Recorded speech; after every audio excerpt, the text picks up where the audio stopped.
இப்போது வாழ்க்கைங்கிறது என்ன? கஷ்டம் இருக்கத்தான் செய்யும். அந்த வாழ்க்கை எல்லாருக்கும் எல்லாருக்கும் நல்லது நடந்துராது. எல்லாருக்குமே கஷ்டம் இருக்கும். மிகப்பெரிய கோடீஸ்வரனுக்கும் கஷ்டம் இருக்கும். நடுத்தர மக்களுக்கும் கஷ்டம் இருக்கும். அடிமட்டத்தில் இருக்காங்கள ரொம்ப அவங்களும் கஷ்டம் இருக்கத்தான் செய்யும். யாருமே கஷ்டமில்லாத வாழ்ந்த மனிதர்கள் உலகத்தில் கிடையவே கிடையாது. இது சத்தியபூர்வமான உண்மை. ஏன் அந்த கடவுளே மனித பிறவி எடுத்து வந்தால் கூட அவங்களும் கஷ்டத்தை அனுபவிச்சு ஆகணும். அதான் விதி.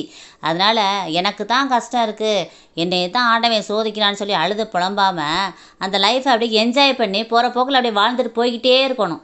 இதை விட்டுட்டு எனக்கு இவ்வளோ கஷ்டம் இருக்கேன்னு அழுது புலம்பி நம்ம உடம்பு ஆரோக்கியத்தையும் கெடுத்து, நம்ம குடும்பத்தாரோட உடம்பு ஆரோக்கியத்தையும் கெடுத்து, மனநிலையும் கெடுத்து அப்படிலாம் பண்ணுறது சுத்த வேஸ்ட்டு தான். அதனால் கடைசி வரைக்கும் கஷ்டப்பட்டு தான் மனித பிறவி எடுத்துட்டாலே கடைசி வரைக்கும் கஷ்டம் இருக்கத்தான் செய்யும்.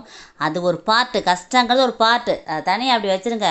அந்த போகிற போக்கில் அப்படியே என்ஜாய் பண்ணி லைஃப்பை அப்படியே ஜாலியாக என்ஜாய் பண்ணி சிரிச்சுக்கிட்டே வாழ்ந்துட்டு போயிருங்க. அதுதான் உங்களுக்கு லைஃப்பில் எப்போதுமே பெஸ்ட்டு. Thank you friends. இந்த பதிவை எல்லாருக்கும் ஷேர் பண்ணுங்கள், கமெண்ட் பண்ணுங்கள். கஷ்டப்படுறோன்னு சொல்லி கவலைப்பட்டுக்கிட்டே இருக்காதீங்க. எல்லாருக்குமே தான் இருக்குது, உங்களுக்கு மட்டும் கிடையாது. உலகத்தில் எல்லாருக்குமே கஷ்டம் இருக்குது. வாழ்க வளமுடன். தேங்க்யூ.